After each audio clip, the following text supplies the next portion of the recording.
and that's when it began to turn into a major fortress. Wow. And it was in the second line of defence for England from the Scots, along with Bamborough Castle, Etal, and Ford castles. The primary castles being not too far away on the Scottish border along the River Tweed, which were Berwick, Norham-on-Tweed, and Wark-on-Tweed. Wow. And the main sort of garrison of men populating this was at the very large Alnwick Castle, maybe 13 miles to the south. Okay.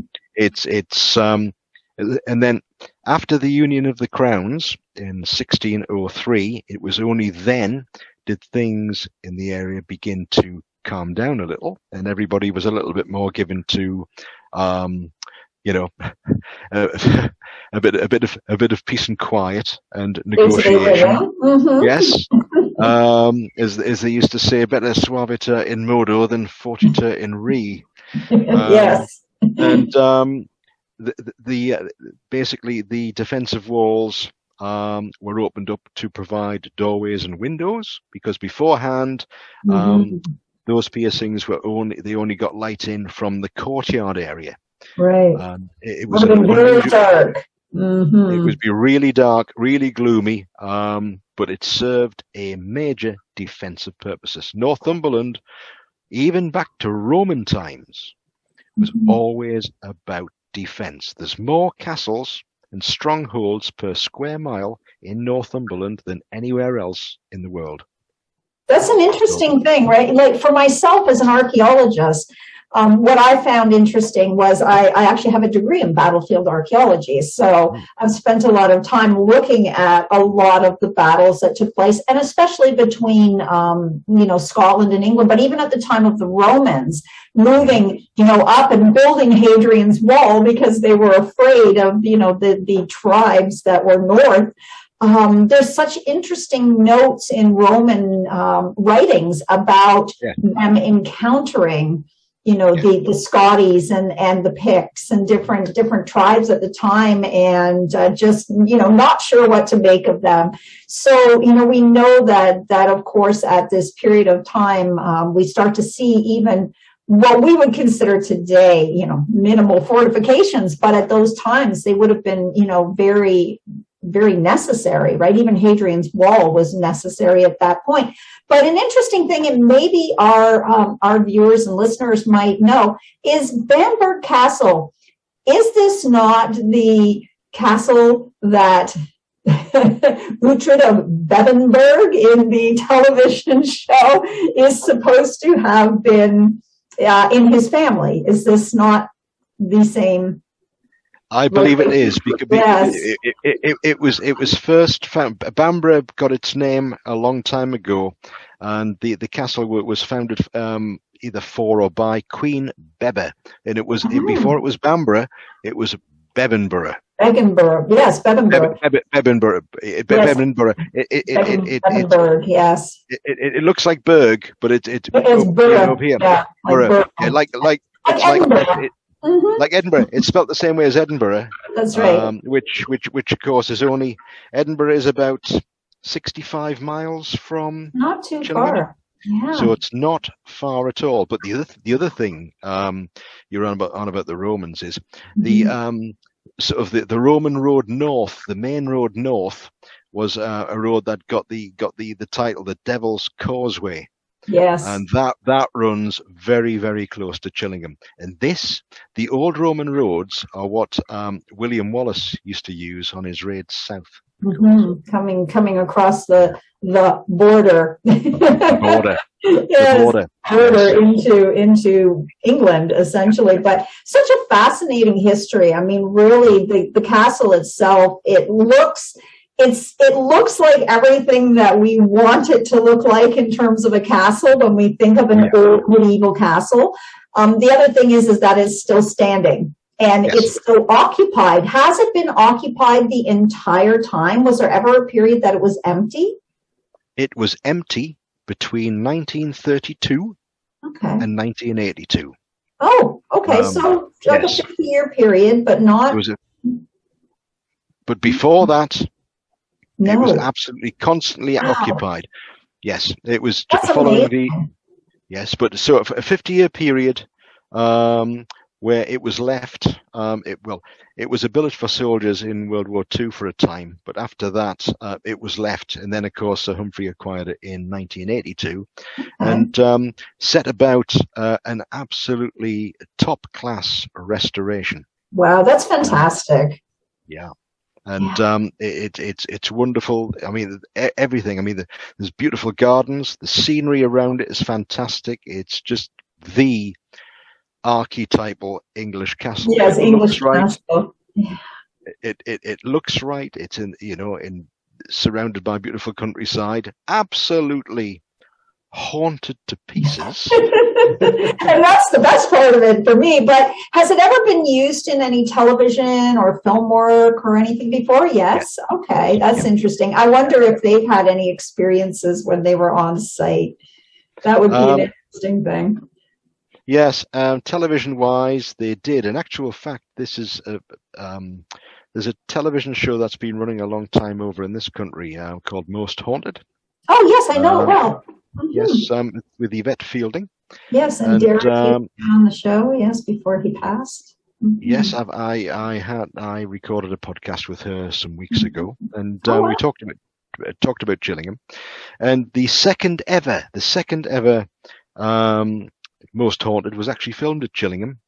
Nice. And she had the living bejabbers scared out of her just outside the door between the torture chamber and the minstrel's hall or tea room.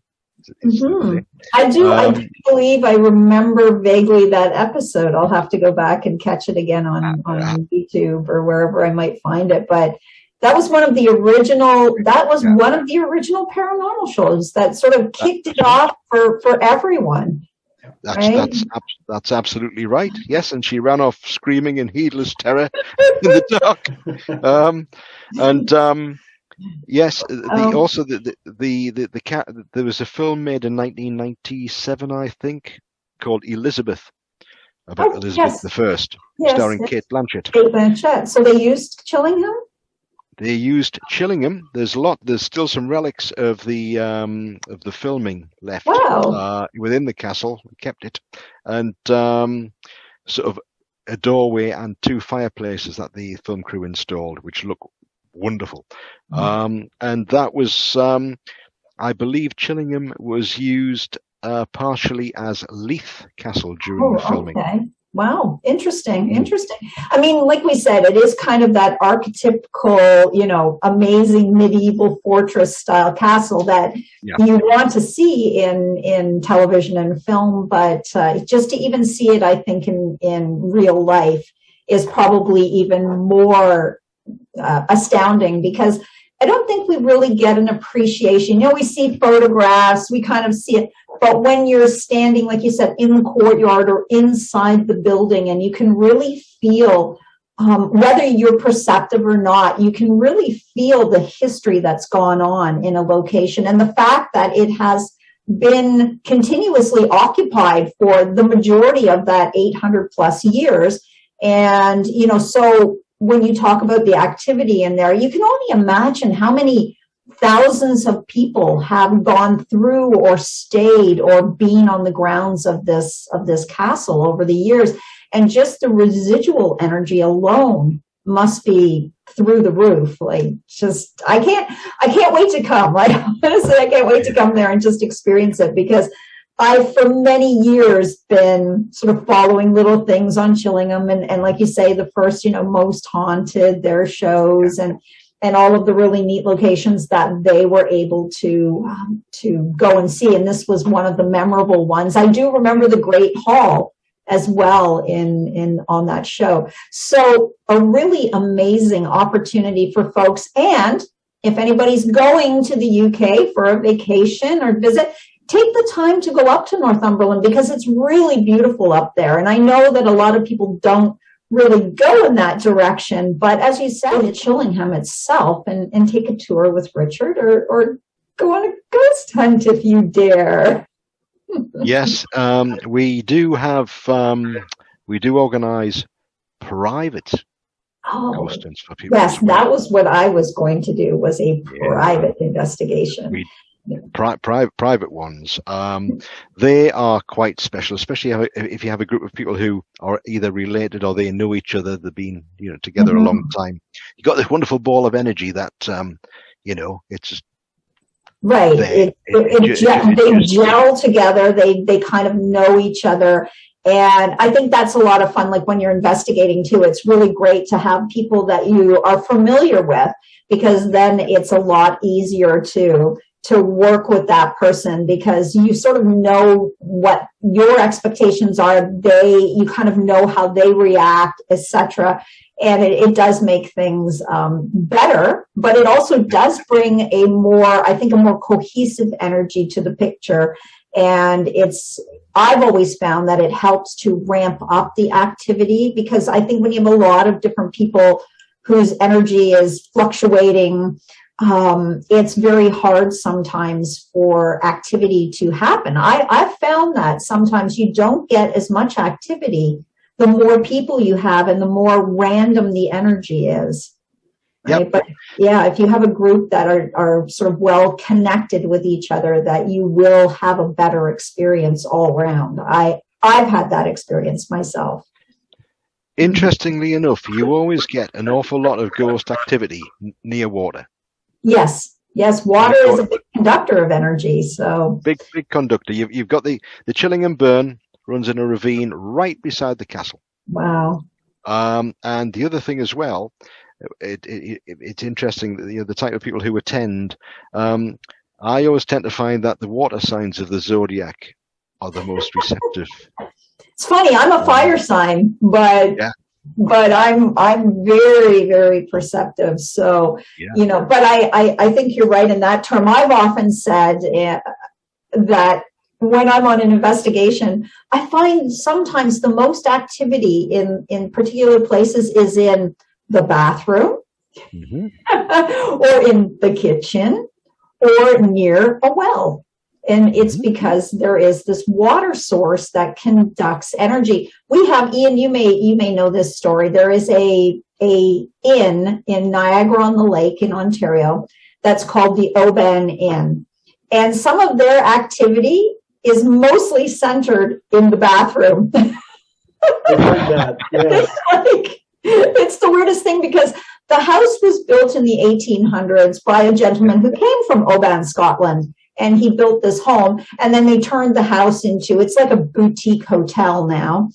And so, but the activity tends to be in the bathroom. And interestingly enough, the current bathroom today obviously was not a bathroom in the 1800s, but it was the kitchen area of the house. So it's sort of a funny that you mentioned that. But yes, water seems to, and as you said, you have the River Till nearby, you have the small creek or tributaries that run around the castle. I also think that just the building and construction of a building like this, with the you had stonemasons on site, you had carpenters on site, you had these skilled laborers, you had general laborers, you have all of these people who have put their energy into constructing this building as well, right? So let me ask this question: do you know of any of the spirits that are there that are not directly associated with the castle? Do some just like to pop in for a visit, or is it predominantly energy that you can plug into the castle itself?